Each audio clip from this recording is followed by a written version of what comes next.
Fights in Tight Spaces feels a bit like Super Hot, the card game.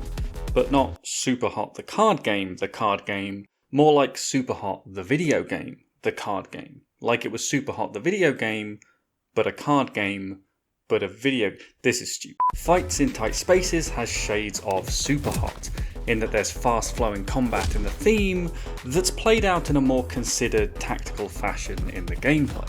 Fights in Tight Spaces is a turn-based strategy deck builder. You'll start a run with a deck full of cards representing dodges, jabs, and kicks, and over the course of a run you can upgrade these abilities and add in more cards of a similar vein with other powerful or practical effects.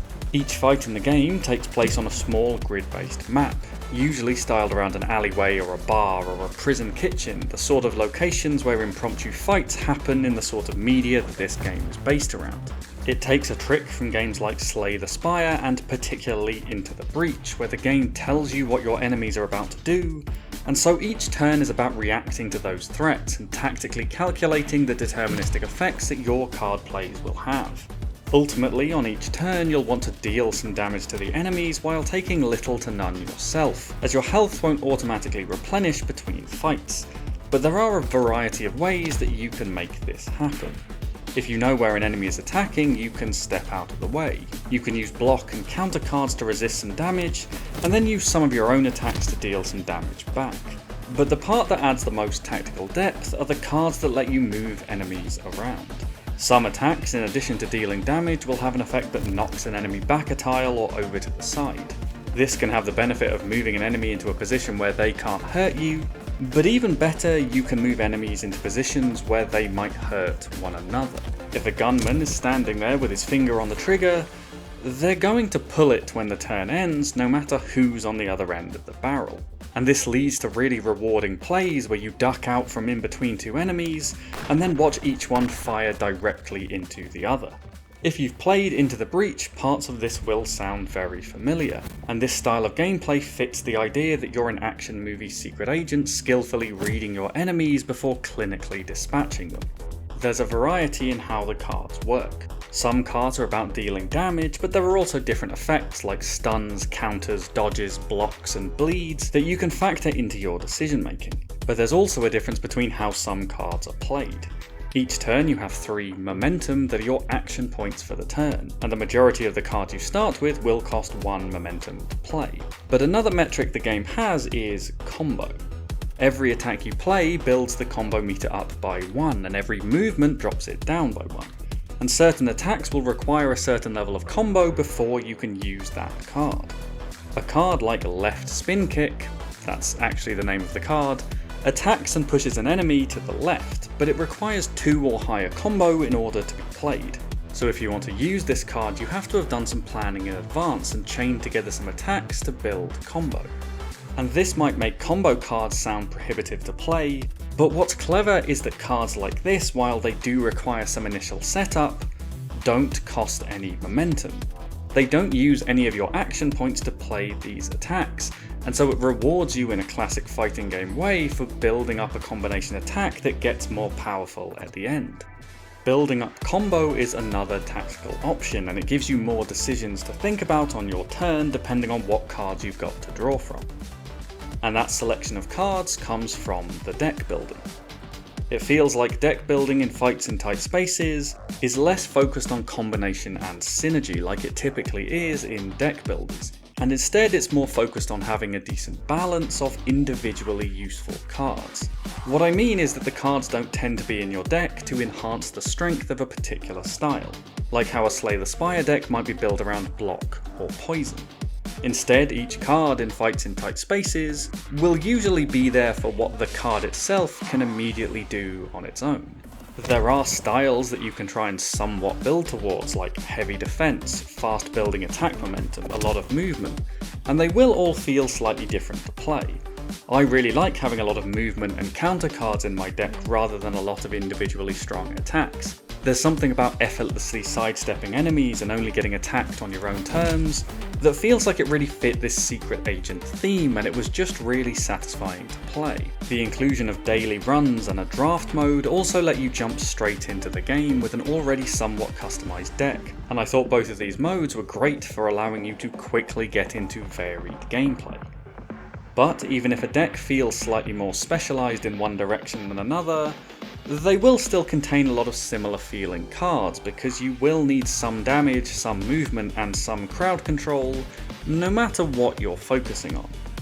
As a result, it's the turn-to-turn tactics that are generally more important. Fights in Tight Spaces isn't a game where you need to be aiming for a perfect deck, it's more about finding, in the moment, the right combination of cards to play that takes one enemy out of the game and then slides out the sightlines of another.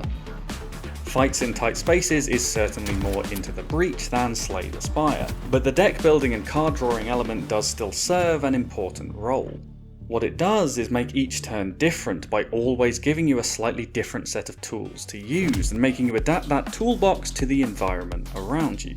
You can't always use the same combo on enemy after enemy, because you might not always get those cards. Each turn is a unique puzzle to be solved, usually. Sometimes you'll be dealt a hand full of big attacks, and you'll decide that your best course of action is to take a single step backwards and end your turn. I've also got to praise this game's inclusion of a rollback, essentially an option on most of the difficulty levels to undo a move.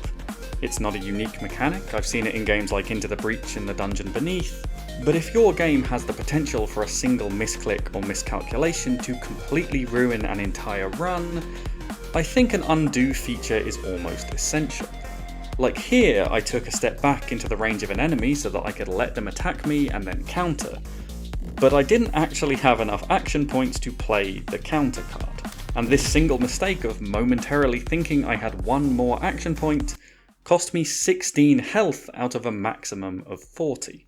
Provided the action was deterministic and the player isn't re-rolling a dice, I see no downside to a player versus AI game having a limited number of undo actions. My only negative for Fights in Tight Spaces is that the gameplay can be surprisingly slow. The fights aren't as slick and smooth as you might initially expect by the fighting genre and stylized visuals. On each turn you want to deal damage, reposition enemies and get out of danger, but it's the third one that's really the priority. On all but the hardest difficulty setting, the game actually guarantees that you will get at least one movement card in every hand you draw, because it is essential that you can avoid damage.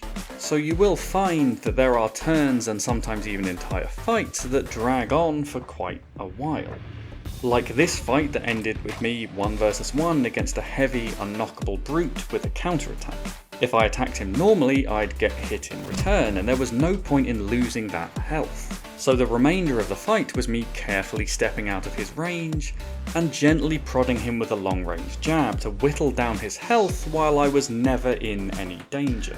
And even against multiple enemies, this can sometimes be the case. The majority of your momentum going on stepping out of danger, and only being able to land small amounts of damage here and there. As long as you're finishing a turn without taking any damage yourself, you're usually doing quite well. And even though the bonus rewards in some levels will incentivize a more aggressive style, it was sometimes hard to justify taking significant amounts of damage in order to try and get them.